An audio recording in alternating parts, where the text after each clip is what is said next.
A credit card is a tool that lets you borrow money from a bank to make purchases, which you then pay back later.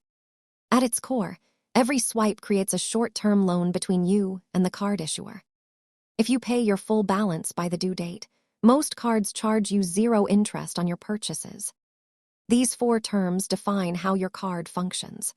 Understanding your limit and your due date is vital for avoiding unnecessary fees. Credit cards draw from a bank line of credit, while debit cards pull directly from your personal checking account balance.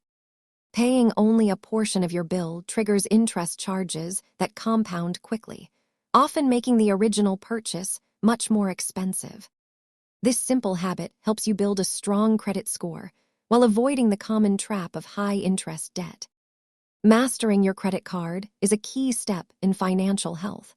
Thanks for watching, and feel free to subscribe for more basics.